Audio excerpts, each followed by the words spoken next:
नमस्कार हरि प्रेमियों, माइंडफुल भक्ति चैनल में आपका स्वागत है। हरि प्रेमियों, कैसे हैं आप? उम्मीद है आप सब अच्छे होंगे। आइए आज का प्रसंग शुरू करते हैं। आज का प्रसंग है श्रीमद् भगवत गीता अध्याय 11। हरि प्रेमियों, वीडियो को अंत तक जरूर देखना। अगर आप चैनल पर नए हैं तो प्लीज़ सब्सक्राइब करें और बेल आइकॉन को जरूर दबाएं ताकि आप तक हमारे सारे नोटिफिकेशन पहुंचते रहे। हरि प्रेमियों, आइए जानते हैं। वास्तव में श्रीमद् भगवत गीता का महात्म्य वाणी द्वारा वर्णन करने के लिए किसी की भी सामर्थ्य नहीं है, क्योंकि यह एक परम रहस्यमय ग्रंथ है, सुंदर और सरल है। जो मनुष्य शुद्ध चित्त होकर प्रेम पूर्वक इस पवित्र गीता शास्त्र का पाठ करता है, वह भय और शोक आदि से रहित होकर श्री विष्णु धाम को प्राप्त कर लेता है। जो मनुष्य सदा गीता का पाठ करने वाला है तथा प्राणायाम में तत्पर रहता है, उसके इस जन्म और पूर्व जन्म में किए हुए समस्त पाप निसंदेह नष्ट हो जाते हैं। जल में प्रतिदिन किया हुआ स्नान मनुष्यों के केवल शारीरिक मल का नाश करता है, परंतु गीता ज्ञान रूप जल में एक बार भी किया हुआ स्नान संसार मल को नष्ट करने वाला है।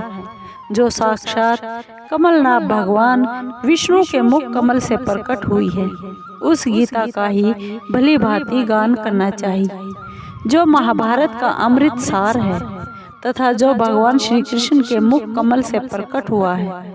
उस गीता रूप गंगा जल को पी लेने पर पुनः संसार में जन्म नहीं लेना पड़ता। अर्जुन बोले, मुझ पर अनुग्रह करने के लिए आपने जो परम गोपनीय अध्यात्म विषयक वचन अर्थात उपदेश कहा, उससे मेरा यह ज्ञान नष्ट हो गया है।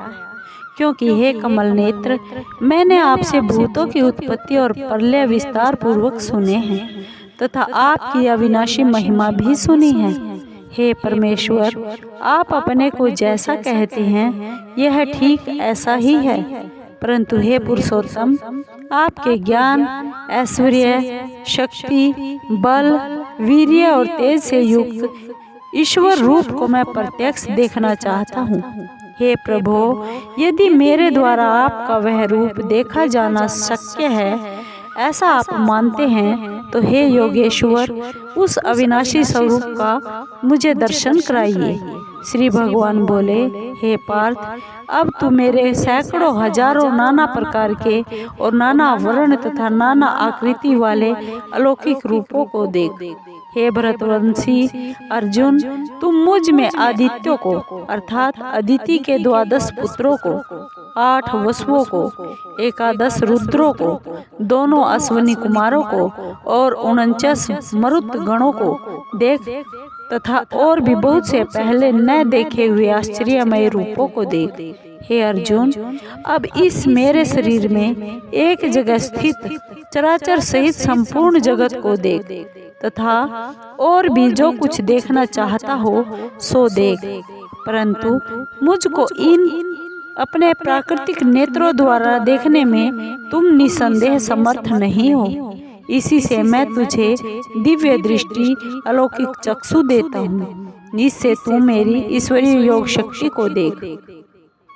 संजय बोले, हे राजन, महायोगेश्वर और सब पापों के नाश करने वाले भगवान ने इस प्रकार कहकर उसके बाद अर्जुन को परम ऐश्वर्य युक्त दिव्य स्वरूप दिखलाया।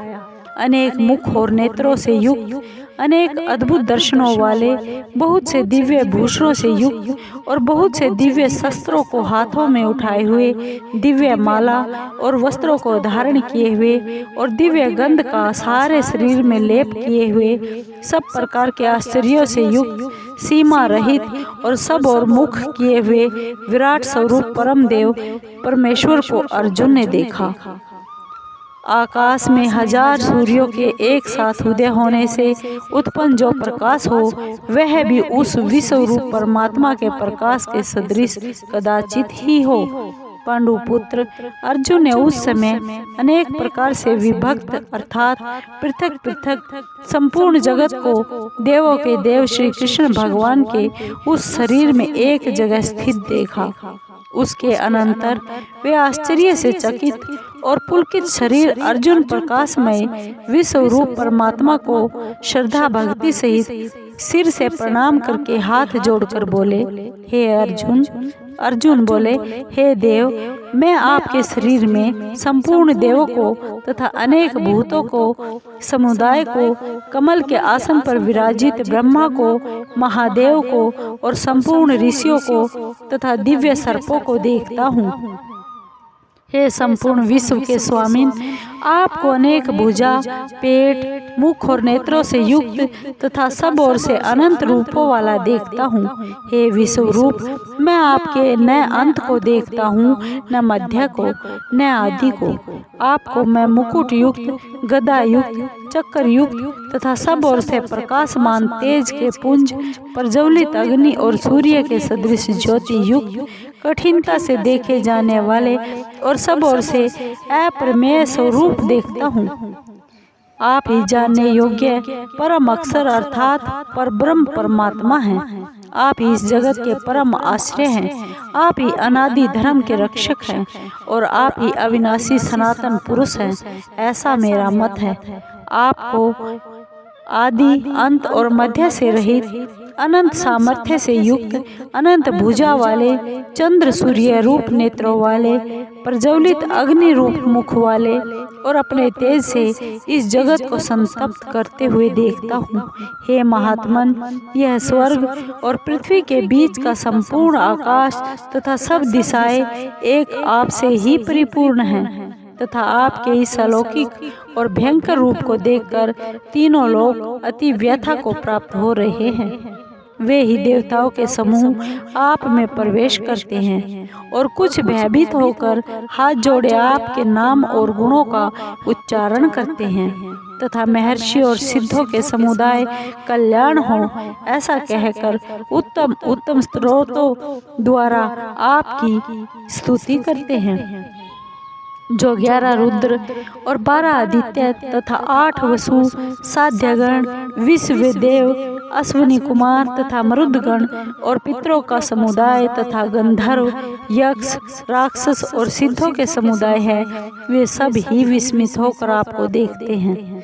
हे महाबाहो, आपके बहुत मुख और नेत्रों वाले, बहुत हाथ, जंघा और पैरों वाले, बहुत उदरों वाले और बहुत सी दाढ़ों के कारण अत्यंत विकराल महान रूप को देखकर सब व्याकुल हो रहे हैं तथा मैं भी व्याकुल हो रहा हूँ।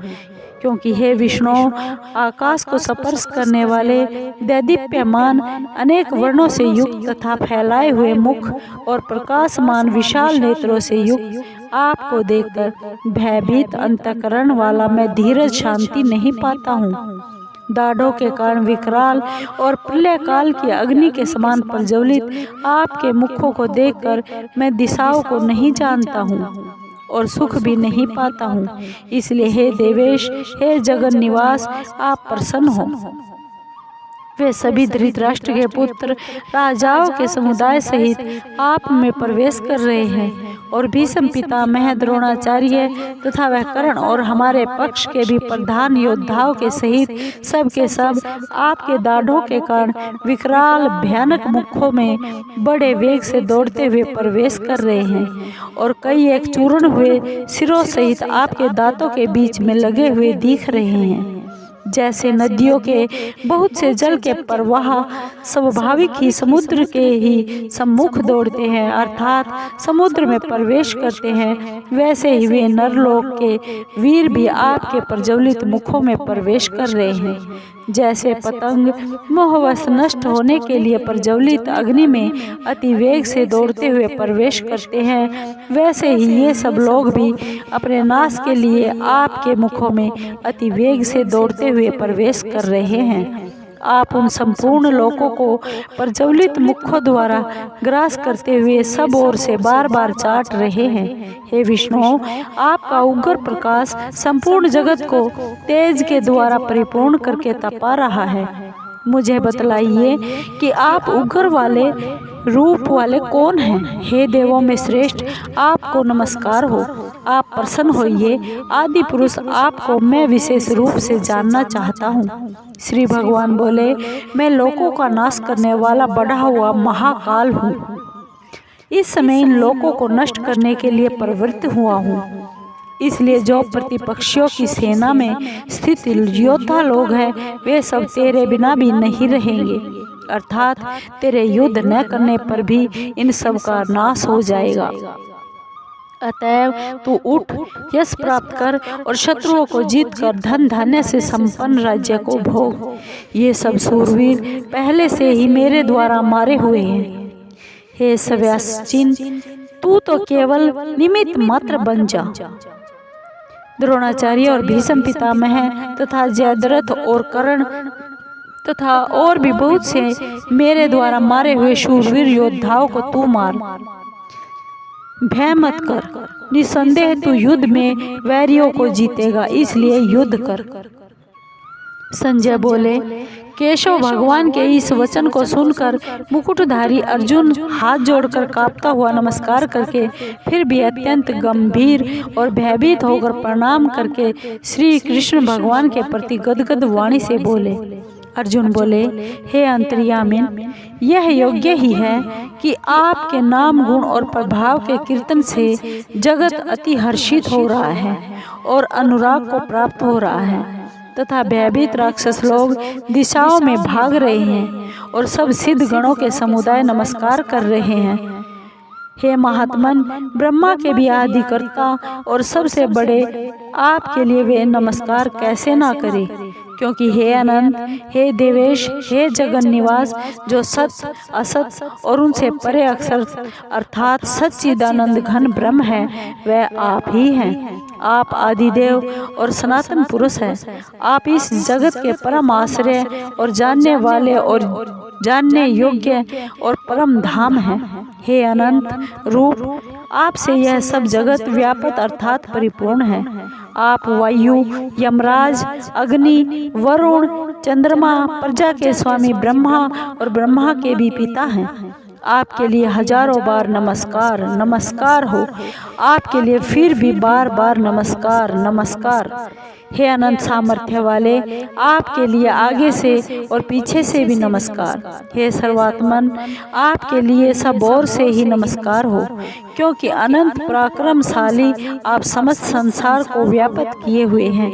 इसे आप ही सर्वरूप हैं। आपके इस प्रभाव को न जानते हुए आप मेरे सखा हैं, ऐसा मानकर प्रेम से अथवा प्रमाद से भी मैंने हे कृष्ण, हे यादव, हे सखे, इस प्रकार जो कुछ बिना सोचे समझे हठात कहा है। हे अच्युत, आप जो मेरे द्वारा विनोद के लिए विहार, शैया, आसन और भोजन आदि में अकेले अथवा उन सखाओं के सामने भी अपमानित किए गए हैं, वह सब अपराध अप्रमेय स्वरूप अर्थात अचिंत्य प्रभाव वाले आपसे मैं क्षमा करवाता हूँ। आप इस चराचर जगत के पिता और सबसे बड़े गुरु एवं अति पूजनीय हैं। हे अनुपम प्रभाव वाले, तीनों लोकों में आपके समान भी दूसरा कोई नहीं है, फिर अधिक तो कैसे हो सकता है। अतएव हे प्रभु, मैं शरीर को भलीभांति चरणों में निवेदित कर प्रणाम करके स्तुति करने योग्य आप ईश्वर को प्रसन्न होने के लिए प्रार्थना करता हूँ। हे देव, पिता जैसे पुत्र के, सखा जैसे सखा के और पति जैसे प्रियतमा पत्नी के अपराध सहन करते हैं, वैसे ही आप भी मेरे अपराध को सहन करने योग्य हैं। मैं पहले न देखे हुए आपके इस आश्चर्यमय रूप को देखकर हर्षित हो रहा हूँ और मेरा मन भय से अति व्याकुल भी हो रहा है। इसलिए आप उस अपने चतुर्भुज विष्णु रूप को ही मुझे दिखलाइए। हे देवेश, हे जगन निवास, प्रसन्न होइए। मैं वैसे ही आपको मुकुट धारण किए हुए तथा गदा और चक्र हाथ में लिए हुए देखना चाहता हूँ। इसलिए हे विश्वरूप, हे सहस्त्रबाहु, आप उसी चतुर्भुज रूप से प्रकट होइए। श्री भगवान बोले, हे अर्जुन, अनुग्रह पूर्वक मैंने अपनी योग शक्ति के प्रभाव से यह मेरा परम तेजोमय सबका आदि और सीमा रहित विराट रूप तुझको दिखलाया है। जिसे तेरे अतिरिक्त दूसरे किसी ने पहले कभी नहीं देखा था। हे अर्जुन, मनुष्य लोक में इस प्रकार विश्व रूप वाला मैं न वेद और यज्ञों के अध्ययन से, न दान से, न क्रियाओं से, न उग्र तपों से ही तेरे अतिरिक्त दूसरे के द्वारा देखा जा सकता हूँ। मेरे इस प्रकार के इस विकराल रूप को देखकर तुझको व्याकुलता नहीं होनी चाहिए और मूढ़ भाव भी नहीं होना चाहिए। तू भय रहित और प्रीति युक्त मन वाला होकर उसी मेरे इस शंख चक्र गदा पद्य युक्त चतुर्भुज रूप को फिर देख। संजय बोले, वासुदेव भगवान ने अर्जुन के प्रति इस प्रकार कहकर फिर वैसे ही अपने चतुर्भुज रूप को दिखलाया और फिर परमात्मा श्री कृष्ण ने सौम्य मूर्ति होकर इस भयभीत अर्जुन को धीरज दिया। अर्जुन बोले, हे जनार्दन, आपके इस अति शांत मनुष्य रूप को देखकर अब मैं स्थिर चित्त हो गया हूँ और अपनी स्वाभाविक स्थिति को प्राप्त हो गया हूँ। श्री भगवान बोले, मेरा जो चतुर्भुज रूप तुमने देखा है यह सुदूरदर्श है, अर्थात इसके दर्शन बड़े ही दुर्लभ हैं। देवता भी सदा इस रूप के दर्शन की आकांक्षा करते रहते हैं।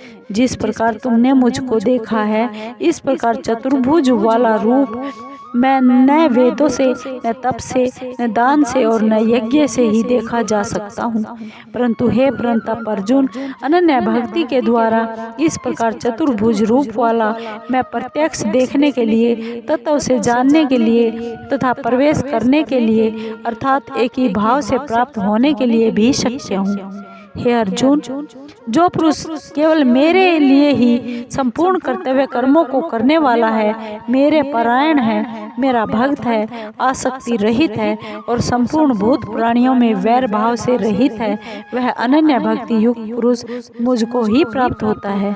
हरि प्रेमियों, आपको ये वीडियो कैसी लगी? अगर आपको वीडियो अच्छी लगी हो तो प्लीज़ लाइक कीजिए, शेयर कीजिए, सब्सक्राइब कीजिए और कमेंट जरूर कीजिए। धन्यवाद।